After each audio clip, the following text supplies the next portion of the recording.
Good morning, everybody. It's Mia from Connection Point again on our Wisdom Wednesday with the lovely and wonderful Thomas Kevin Dolan, who is a good friend and a colleague. And I missed him this week. We didn't actually talk. So hopefully he's going to join us in a few minutes. And we'll get started on the topic for today, which is always really fun with him and with you. So today, our topic is going to be on choices. So what would be fantastic is if you do have any questions as we go along, it would be wonderful if you felt that you'd like to put some questions in the comment box and let us know what you're thinking. If there's anything you'd like to know or confused about, or you never know, we'd love to hear it. It's interesting. Today I really sort of didn't plan anything ahead. I just thought, yeah, the topic's going to be choices. What was really great was Thomas and I, hi Flora, Thomas and I had noticed last week when we got off the call that it was starting to be kind of like a, hi Thomas, it's starting to be like a series, and sort of one thing leads on the other. So the ones that we had before, I'm just going to let Thomas in. Good morning, Thomas. He's just showing up in just a second. Good morning, Thomas. Good morning, Mia. It's great to be here with you. It's great to be here with you. I was just telling everybody that I missed you this week because we didn't really talk. That's true. We were busy. And I was just sharing with everybody that we noticed last week that everything was, each week we were starting to build on the last topic. And it just seemed really clear that this week should be about choices after talking about all the other things that we've talked about, and which I hope some of you have seen and some of you haven't. So thank you for joining us today as we talk about choices. I didn't plan anything, and then this morning a whole bunch of ideas just came. So I thought, well, okay, let's just see where we go with this. It's a rainy day in Vancouver. I had to get myself a chai latte because I was feeling I needed something comfortable, warm, and kind of like, yes, cheers. Well, you see, it's the nicest time to talk over a cuppa. It is that. Thank you. It is indeed. So, choices. We make choices every day, don't we? Small, large, in different ways. We make them instantly. We make them in prolonged ways. And I've written some things down. It says, our choices show what we are committed to, what our needs and values and our principles are. Now, choices can either be fully conscious choices where we're thinking about them, we're making a choice. Could be simple things like, what do I want for breakfast? It's a choice. However, I think what we're going to probably dive a little bit deeper into is the unconscious choices that we're still making a conscious choice, a choice, but we're not aware of the choice that we're making in a lot of ways. So that's why I believe, correct me if I'm wrong, but I think that it does show what we're committed to unconsciously sometimes, that we're not aware of what we're showing we're committed to. What our needs are, and what our values are, and our principles are. And of course, as we've talked through the series, we're not always aware of what our needs and values are. And that's where sort of that level of awareness about oneself is kind of the lead into a lot of all this. Now, it also came up to me that choices is about freedom. I feel that if I'm living consciously at choice, I feel more free. And I think a lot of the time that freedom is sort of an undervalued principle for some people. I mean, that's just sort of my take on it.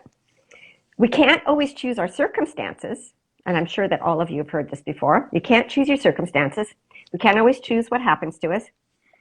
But what we do have control over is how we choose to respond. So those were sort of the main points that came up for me around choice choosing all of that. Like, I mean, look at the pandemic, for instance. We aren't in control. We don't have a choice about it being here, but we can choose our perspective. We can choose how we want to view that, what choices we're going to make around that. So, you know, choice doesn't always mean that our circumstances are great because things happen, but it does mean we have choice about how we're going to look at that in perspective.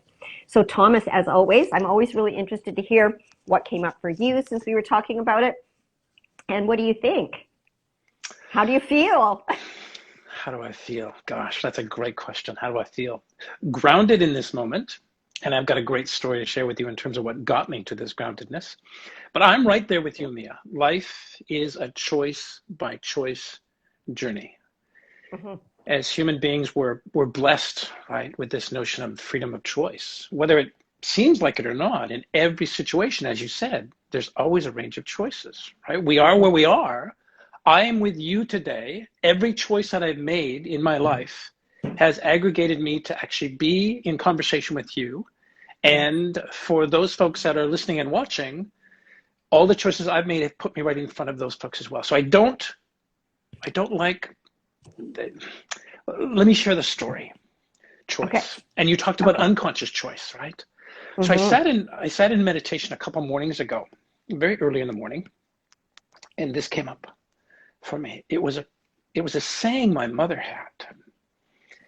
And because, of course, she was one of the biggest teachers in my life, along with my father, and I could qualify the teaching sometimes as not great and sometimes really profound. Probably more not great than profound, but that's okay. Bless her. I love her. I love her. I love her. This came up for me. I heard my mother's voice in meditation, and it was this, Mia: beggars can't be choosers. Oh my God, that was in our family as well. Yeah, it ran the show. It ran the show in our family in relation to us not having choice. And what it framed also for me for a long period in my life was this notion of being a victim. That I didn't have choice because the world was doing it to me. I didn't have choice because the universe wasn't a friendly place. I didn't have choice because dad wasn't working. I didn't have choice because we were a welfare family. Mm-hmm. I realized, and kind of what shook the foundations of my knowing that morning, that meditation, was for a long period of time, that's the filter that I lived life through. That was the unconscious value that I lived. It wasn't even mine, it was mom's. But I, as the little boy, wanted to make sure, because I wanted to be loved and liked by her, I made sure I breathed everything I possibly could in believing that the beggar had no choice. Oh man, I've heard that so many times. Yeah. Absolutely. And I love how you've linked it to the victimhood. So yes. I think a lot of people feel, I have no choice. I had to do that, or I couldn't do that, or because they don't have a choice. Right. And like what you so profoundly said the other day too, even not making a choice is a choice. Is a choice. Yes. But I'm glad you linked that piece, the victimhood piece. Thank you. When we chose this last week, and I liked your preamble, I like you explaining that it's an aggregate, it fits in with all of the series of things that we talked about. But for a little while, I just kind of sat quiet at home thinking, I have no idea where to go with this. And it wasn't until that beggars can't be choosers. I'm only laughing because that's exactly my experience. I didn't actually start really thinking about it until this morning, and I thought, I have to go somewhere with this, but I'm not really sure. So I'm not laughing at you, I'm laughing with you. Thank you. I love laughing with you as well. And I realized that the comfort in not knowing is really great for me, but it was a little mystifying. Gosh, this simplistic thing called choice is really complicated. And of course, when I could acknowledge that was the foundation of what we were taught to not have any, right, because we were beggars, and to really breathe into and lean into for a long period of my life being a victim. And of course, the preface today is that if you don't like where you are, you can actually make a choice to change that, right? Yes, absolutely.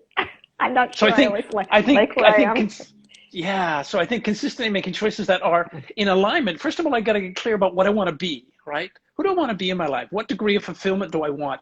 Then those choices I'm making are either aligned with that or they're not aligned with that. When they're aligned with that, that fulfillment grows, that intention grows, that vision grows, that why grows. Mm-hmm. And when the choices are not in line with that, it's then I realize, okay, I need to make some different choices. Absolutely. And that's why bringing up our values, our needs, and our principles and things like that, if we're really conscious of those, as you say, you're going to wake up every morning, and if you've sort of got like a mission statement of what kind of day it is you want to have, you're going to make choices based on that. I want to Yes. be really I want to be really kind today in every interaction. I want to connect with people every, and then my day will be in alignment with that. I think it's difficult to make big choices sometimes. We all struggle with big things like that.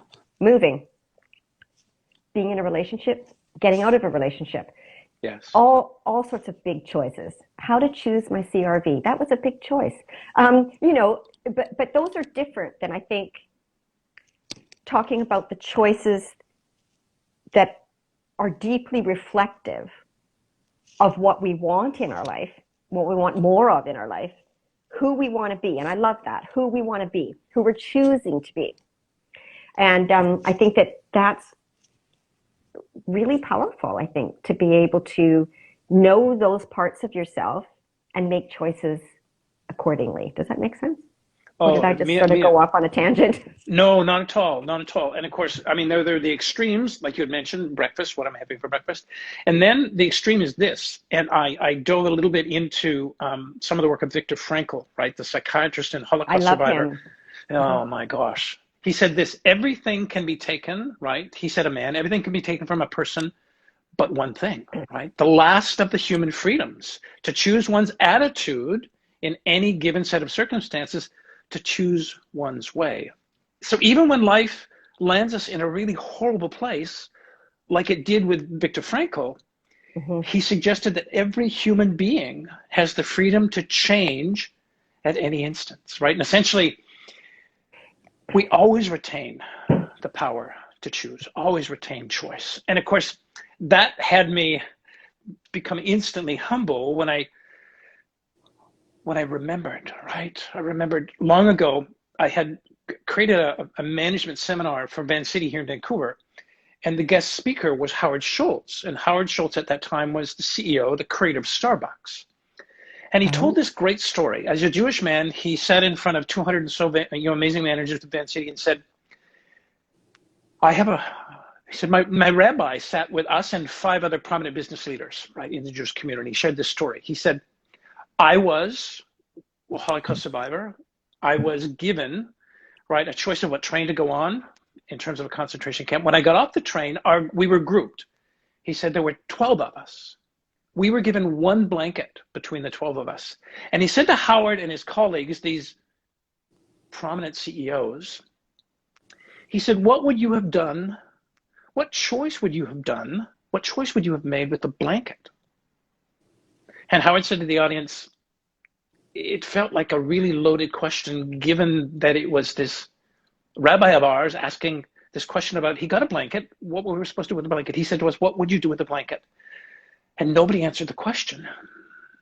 And the rabbi kind of leaned into the group and said, I chose to share the blanket. I gave a piece of that blanket that was given to me. I gave one piece to everybody. Choose generosity, he said, because, and he framed it within the context of kind of newer age, and he said, bridge building, he said, for me in the concentration camp saved my life. If I kept the blanket to myself, that burnt bridge might have had me die. Choice. Share the Choice. blanket. Isn't that amazing? Wow. That's a Share the great blanket. story. That's a great story.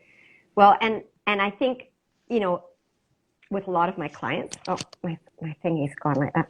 With a lot of clients, I hear, well, I had no choice. Well, I had to do that. Or I was really angry and I had no choice but to, whatever it is. And I think that those are the unconscious victimhood of not being able to take responsibility for what you're choosing. It's like it's even simple if somebody calls and asks me for time to spend with them, a friend or whatever. I'm making a conscious commitment to either connect or to disconnect. We don't even think about it. However, sometimes for decision making, we need to really look, well, what do I need in this moment? Is it something that I can actually fulfill, and give to this person? It's actually looking at your values and things like that, what it is that you value. Well, if I probably would drop everything for a friend or a family member or someone I love, or even not if I don't even know them, because that's what I value. That's who I am. The opportunity to connect with somebody and share and hear what they have to do. So it's always, for me, it's almost a non-choice. The other thing that I thought was really interesting is if I had said no and I wasn't really connected to why I'd made that choice, I would have felt guilty. Okay.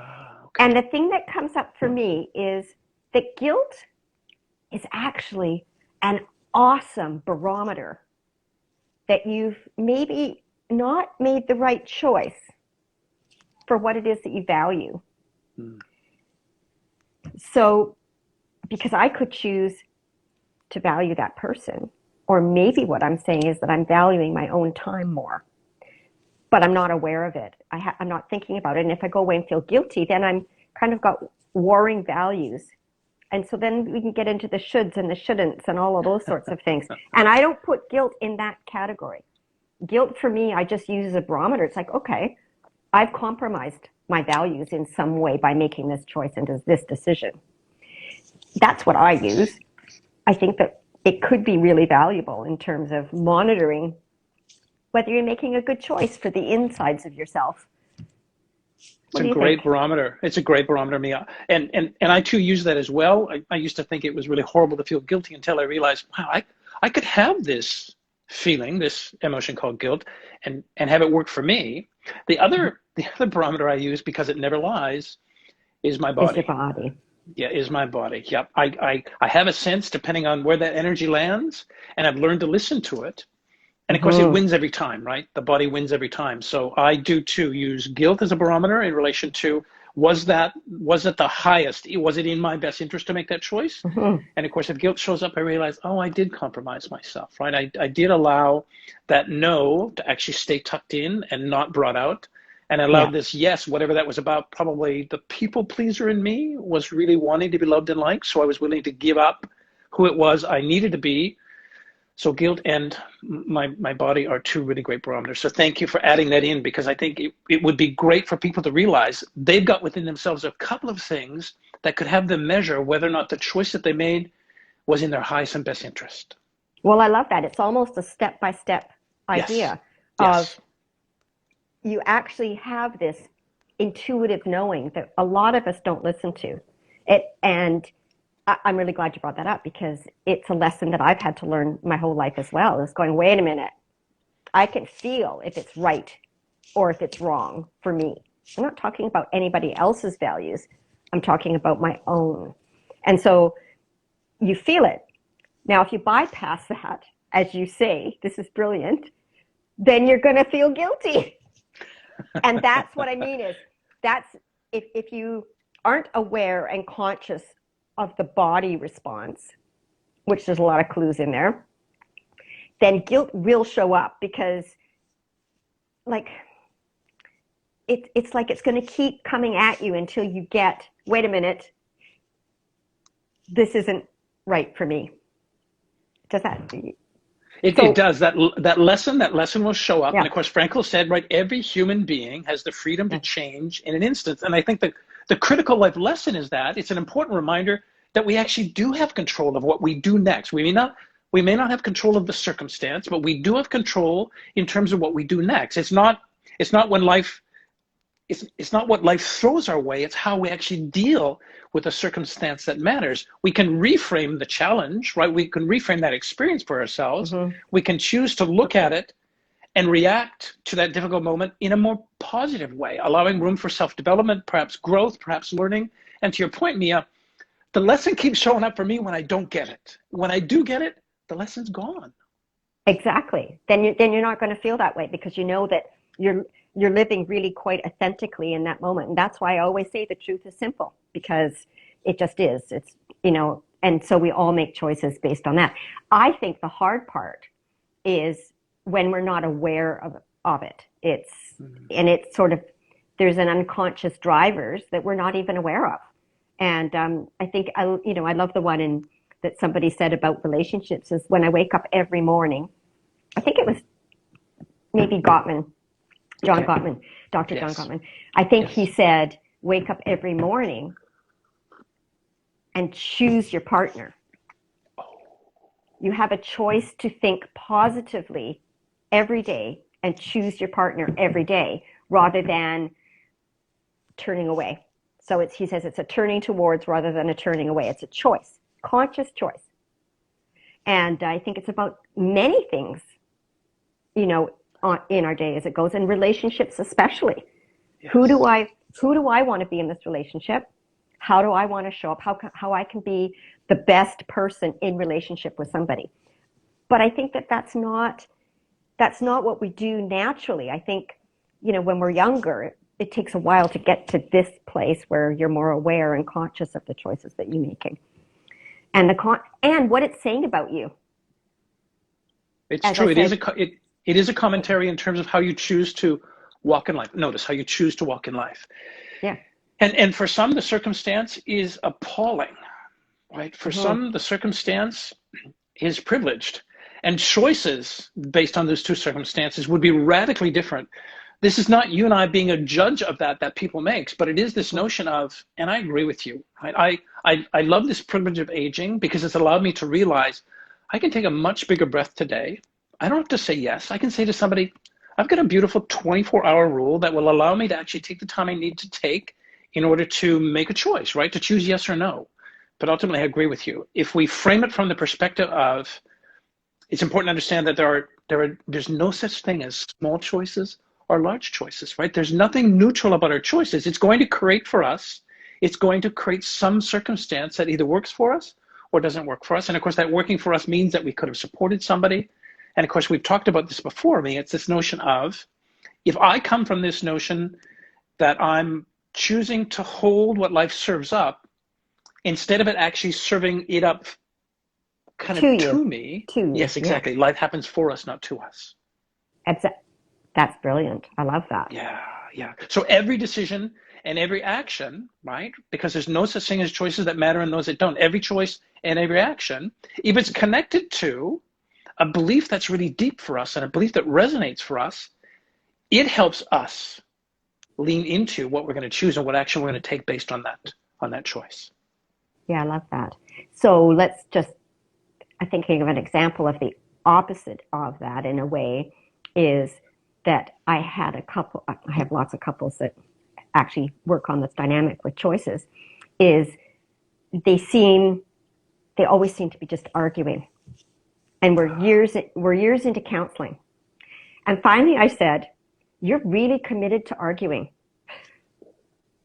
You're choosing. I love that observation. To and I would imagine, how did that land, Mia, for that couple to hear that? I said, you're choosing this. So there's something that's working for you, I said, with this. Oh, that's good. If you're making this choice, there's something in it for you. There's something in it for you, and you're committed to it.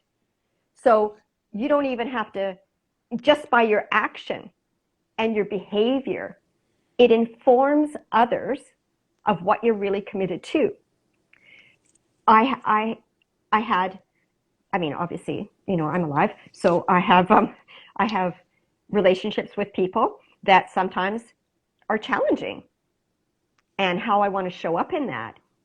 And it's obvious, I think, to them that I'm committed and choosing to stay in the process with them, whatever that looks like. So with these particular clients, when they realized that, I said, you are showing that you're choosing and you're committed to this. What do you think about that? And how do you feel about that now that I've mentioned that? And it just shifted and changed over a bit of time. And they laughed. They went, oh my God, that really could be true. Right? Mia, did you get from them, from them what it was that was in it for them? Yes. What did they tell you was in it? Can you give an example of what was in it for them that they weren't aware of? Yes, exactly. Oh, that's such a good question. What was in it for them was um, feeling like they were fighting for the relationship. Oh, okay. So if they were fighting, then they were fighting for the relationship, like to work. So it ended up being the opposite of what they needed to be doing. However, for them, it gave them that continued engagement because they didn't know how to do engagement in an intimate, healthy way. So for them, they were getting a lot out of that. They were getting connection, they were getting engagement, they were staying in the relationship. They had the belief that they were trying to fix it. So, but it was the opposite because they didn't actually understand the difference with choosing how to do that piece differently. Now, of course, that's a process too, how to do that piece differently. And that's, of course, what I imagine you do as well, but that's what I teach people to do, is to be really aware of it, and then how to present it around your needs, your values, ask for what you need and want, but that's a choice to do it that way. And that's It sometimes takes time. As you said, I'm allowed 24 hours. My favorite line is, I'm actually going to think about that. Very true. And as you're telling that story and landing on what it is that those folks discovered for themselves that was in it for them without them realizing it, I was giggling because I too landed in that point. And yes, have a lot of coaching clients that find themselves in that position where there's a little pause, right? And of course, part of the agreement I have, well, no, the agreement I have with all of my clients, and all of them have said yes, is that I say to them, from time to time, I may choose to be ruthlessly compassionate with you. I will come from love. I will come from respect. I will not shame you, but I'll always ask your permission if I can be ruthlessly compassionate. And of course, the simplistic version of that is I'm going to call, right? I'm going to call bullshit. And when I do, I love it. and of course, I've got the client's permission, right? Which is really, really great. And of course, when I do, right, you get the halting because what they may not realize is that every choice and action is either supporting what it is their intention is to move forward and keep them on that path of what is going to fulfill the desire they have, or it's going to hinder that progress or actually keep them stuck usually in the past, right? They're again, the idea is that there isn't a neutral choice, right? When I can call ruthless compassion and say, wow, you're really getting something out of this. Do you have any sense of what that might be? Or do you have a sense that maybe there's something in this for you that you may really be hanging on to or you just don't want to give up? So just I like love it. you, it's fun because we actually end up laughing because of course they realize and I remind them you've given me permission because and I'm sure you do it in a different way, Mia, with your clients where you get to call a professional version of ruthless compassion or professional version of bullshit, right? So that you can really name the elephant in the room so that they've got a sense of how they can actually move forward with it. Yeah, it's kind of like the hidden agenda that they're not aware of. And It's and true. and it and I see it kind of as my job to shine a light on that, so that they can kind of process that definitely a little bit differently. Uh, Yes. and I love. I'm sorry, but it's actually really true. It's professional bullshit. I love it. I'm going to use that line. I Oh, had go that thing. for it. I love how you've described the series of it though, in terms of hanging on to the past stuff, because I had a huge moment this week, Mm. a huge lifelong pattern that showed up again. Didn't think that I was doing it at all, but I was unconsciously choosing Choosing it, yes. to stay in that pattern, to try to fix, to try to make everything okay, instead of choosing a different path. And it actually took my son, who came downstairs. I love him. I love all my boys. They're so much smarter than I am. Um, Well, if I he can, I'm looking and talking to the tree, right? And you're describing the apples. So I think, Mia, they fall very, very, very close to the tree. No, I really think they're smarter than me because but what I love about them is they will call personal bullshit or Oh, in a nice way, in a compassionate way, and just say, this is what I'm seeing is going on. And I've seen this before. What do you think about it? And it was such a big aha moment for me with this one particular conversation because I was committed to an old pattern. So I felt better, so that I felt that I was fixing my safety, fixing my connection, which was the opposite in that moment of what I should have been doing. But now I've had that conversation. I watched a brilliant seminar on the weekend on, it was just on gaslighting and narcissistic abuse. But it was highlighted so many things to me. It was brilliant. So, and that isn't what we're talking about now, that particular topic, although we might want to in the future. But it really showed me that I was being a victim, that I was stuck in my codependent self from being a child of an alcoholic, still with these close, really valuable and important relationships. And I feel so much more at choice now than I did last week. Mia, can I ask what was the quality? What was the quality that you sourced that may have been a quality you couldn't source in order to create that revelation for yourself? What was the quality that you had to call on in order to actually really breathe into and recognize, here's a choice I'm making that's actually not serving me? Thomas, that is like the most deepest, meaningful questions. Like, whoa, I think I'm the queen of questions, but you're the king of questions.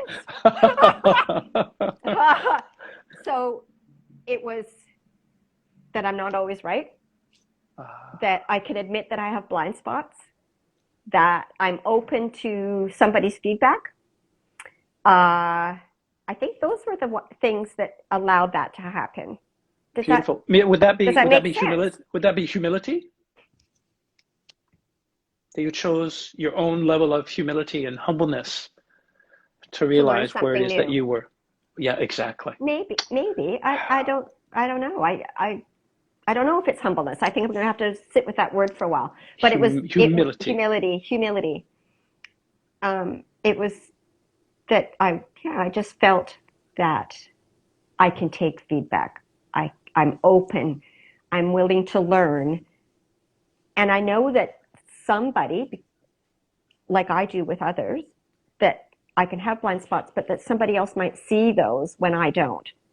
And when my son described this whole pattern that he could see of what had happened, it was like, oh my gosh, I'm doing it again.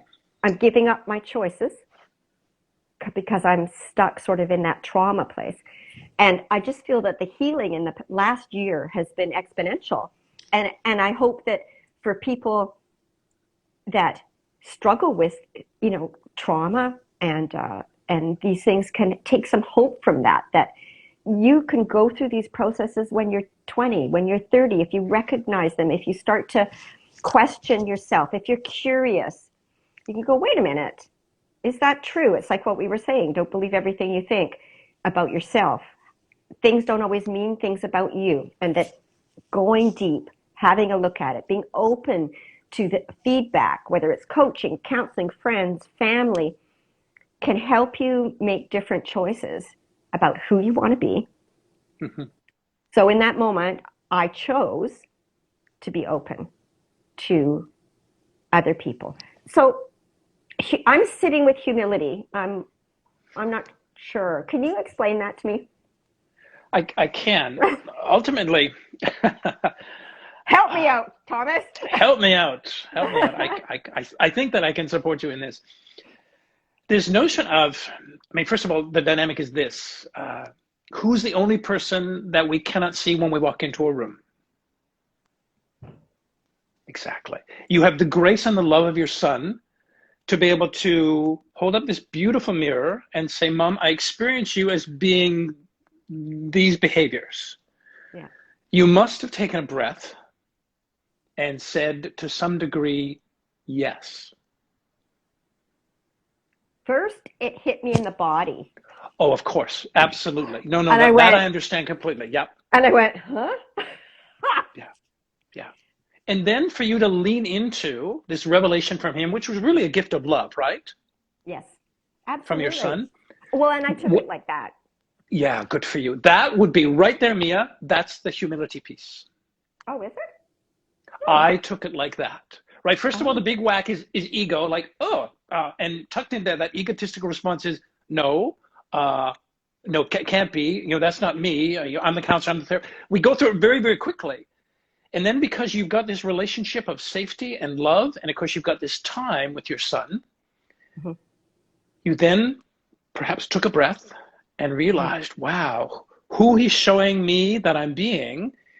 And if I continued that, it is not going to align with the version of and the place that you want to find yourself either in that day or in your life. That would be the humility piece. That would be you realizing that, oh, you don't know.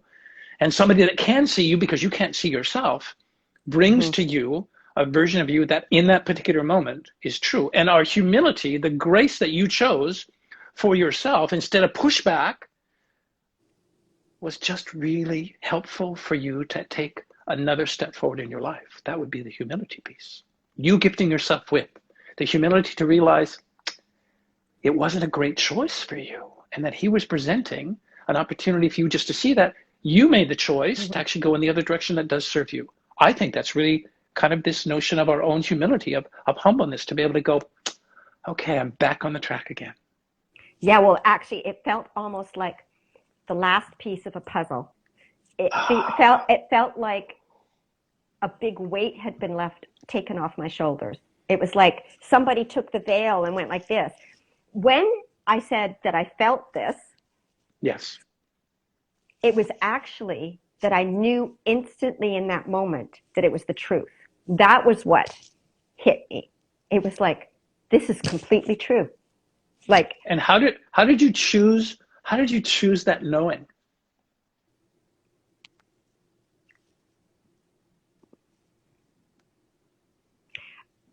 I trusted the message. I trusted the messenger, however it came. I trusted that.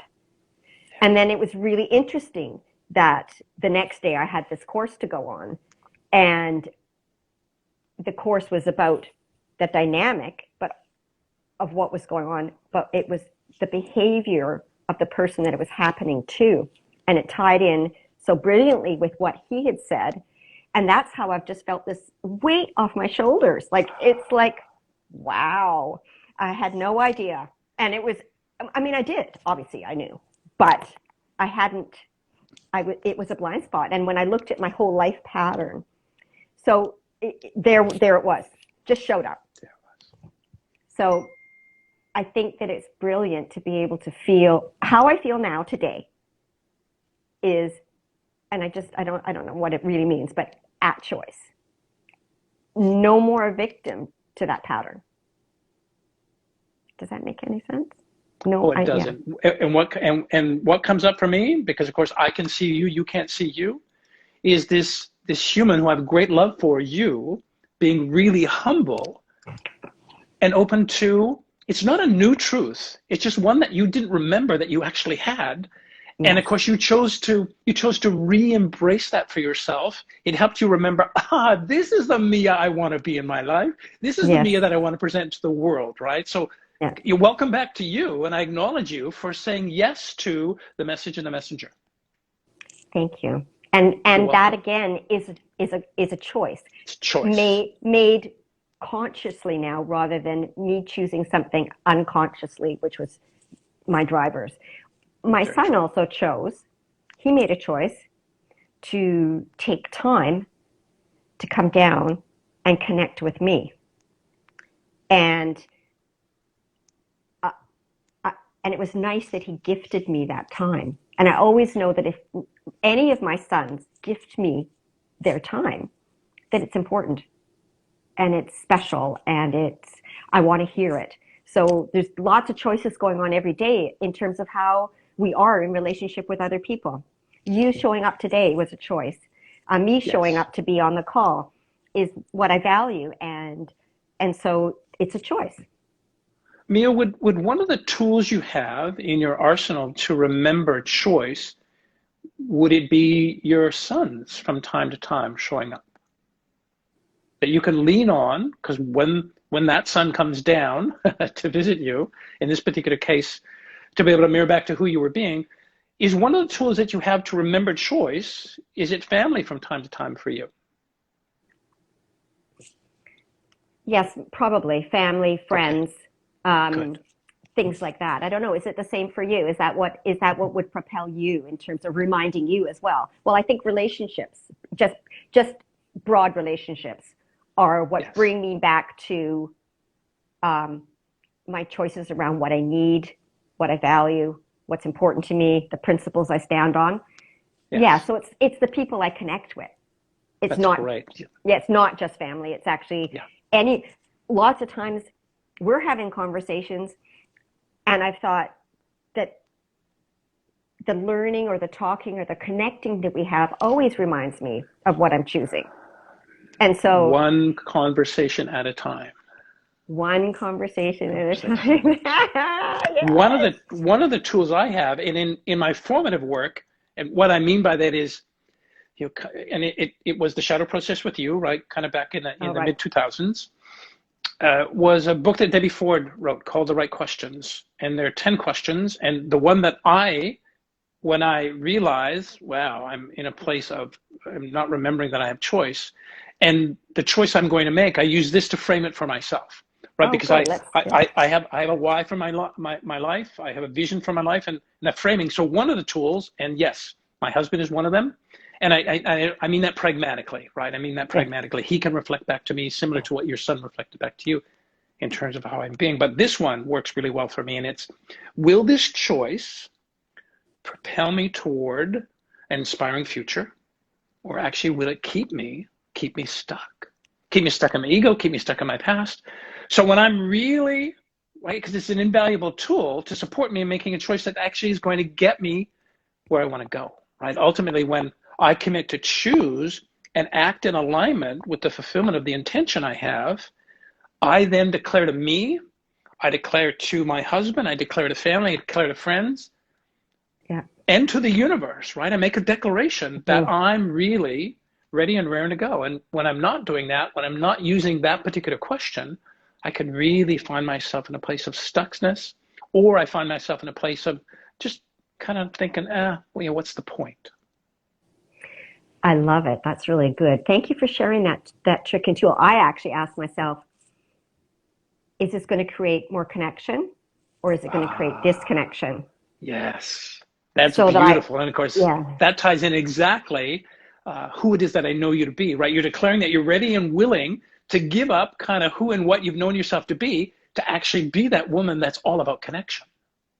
hmm and and do it in a healthy way, and do it in No, an open-hearted, compassionate, humble way, as it were. But I think we can that's ask ourselves those beautiful. questions almost about anything. I agree, Is absolutely. And my for me, is I do. yeah is my response is my response today going to create more compassion in my life and kindness, or is it True. going to create less? So we can ask ourselves. So if we know what our values are, so we've just said compassion, connection, um, then we can ask ourselves that question all the time, because then any decision we make is going to follow what it is that we value. If we ask ourselves, is this going to create more kindness and compassion, more connection, if that's what you value? I mean, everyone's is different. So Yes. like that couple, is it, being committed to arguing in the same way? Is this, you know, um, And but that's me laughing, realizing we've that moved past that. yes, we moved past that, but that laughter for me was annoying laughter, right? I do remember, right? I remember arguing for the sake of arguing, and there was something in it for me, and mostly it was, I want to be right, and I want to make sure that they're wrong. So I get it, and I love that. When I choose, right, to be motivated and moved by the possibility, right, of the future that I want, rather than being limited by the past and the patterns of the past, the fears of the past, it is Well, that's something that actually keeps me moving. I love that. I mean, so the first line you just said when you came back, what was it you just said? You said, That notion of being lined up with, right, when I choose to be motivated and moved by the possibility of the future that I want, rather yes, than being limited by the fears and patterns of yesterday, the past. Yes, exactly. Then it puts you more at choice. And there was It, another it, thought that came it to me, always but does. it, Yes. yeah, Yes. but it kind of went in and went out my brain. Anyway, that's okay. It'll probably come That's so back right at okay. the end or something. And Of that's course, completely okay. Perfect timing. yeah, exactly. But the other thing I find too is that, people go, well, it's a really tough decision. I don't know how to make that decision. So, you're going to write down your pros and your cons. And there's something strategic about that, Yes. which can be good if we use that as a tool in terms of journaling. And so when somebody gives me their pros or their cons, I would always be asking, well, what's important about that to you? So we're not just looking at pros and cons, but we're actually taking those points and understanding the meaning behind them, the values that are behind them, the needs that we don't always know are behind those pros. And then the cons of what, in a way, it's easier to do the cons, um, to look at how those aren't going to meet our values. Or maybe they are and they're a surprise and they're not a con. So it's that's a good strategy. However, I think that it's really important when you're making decisions to look below just the sentence or the word. It's That's like, brilliant. mm-hmm, Yeah, that's brilliant, Mia, because I think the invitation to that person or those people is reminding them that through choosing and acting in alignment, right, the underneath the sentence with those mm-hmm, things that they desire, they're then making a declaration that they're actually worthy of receiving whatever is in that choice for them. It might be an abundant blessing, but ultimately they then declare themselves as worthy because they've accepted your invitation to do a little bit of a deeper dive, right? Instead of scratching the surface and getting more surface, they're willing to go under and realize what is that line about? And it might be about it's either in alignment with what they want or it isn't. And if it isn't, they can make another choice. And if it is, good for them. And then they take that step forward because then they gain the ability to be more fully expressed in their lives and more productive in their way of making a contribution to right their world or the world. exactly. Exactly. I love that. You always say things so eloquently and so Well, it's heart-centeredly. thank you, thank you, thank you. It has taken me this lifetime up to this moment in time to remember that that too would be a tool for me, right? Through aligning my choices and actions with my intentions, I get to give myself the gift. And it was a line I used at my mom's funeral, right? I gave the gift myself because she gifted us by who does it chose to be, right? A life fully lived. And that's really important to me. Yeah, I think that's really very beautiful. Yeah. So, so I think the topic of choices or choosing is it sounds really light and easy, but it's actually tied into so many different facets of who we are in terms of even being responsible. And I'm going to go right back to the beginning where you said, if we're not feeling at choice, if we're unconscious about what we're doing, then it's easy to be a martyr. It's easier to be a Choice. victim. Easy to It's choose easier to martyr, be, easy to choose victim. yeah. Like if you look at, we were talking about busyness. Well, if you're choosing to do all that and then being a martyr or a victim to having done all that, that's a choice you're making. I agree, Mia. And for me, I remember learning all about this and realizing I didn't know how to make choices. I did it from that victim's perspective. Therefore, it was never really about me. It was me wanting to get love from somebody. But the idea was how could I make better choices? And for me, it was this notion of kind of turning in, right? Turning in to recognize what it was that was not going on, being self-reflective, allowing myself to recognize what it is that I wanted, and to ask myself kind of these three questions. Why am I unhappy in this Mm, situation? mm-hmm. And the second one was, where do I want to be instead? And of course, the third one was, what are some of the changes that I can make and how I'm behaving, the choices I'm making that actually are going to help me get to that number two, where do I want to be instead? And by being able to answer those questions, it was a way for me to connect with my authentic self. It was a way to connect with the part of me that I could love and then bring myself back to a place of being grounded and centered in who it is that I really want and need to be in my life. So when when I know, like, kind of who I am or who I want to be and the values I hold, I can then make a firmer and a more solid foundation based on those choices to be able to move myself forward and handle whatever challenge comes up for me, because it would be grounded in choice. Absolutely. I love it. Now, following just on what you said, because this just popped into my head, is that I've coached and I've done a program called Choices. It's called Choices. Ah, And it's about being responsible for one's life. And I think that being at choice or being responsible puts you at choice. The two are kind of interconnected. That means you can be more responsible for your life, for who you are. Is one of their lines, which I love, is be, do, have. And so what happens is when I'm coaching or counseling, I always remember that be, do, have. And put it on your fridge. Who do I need to be? mm-hmm.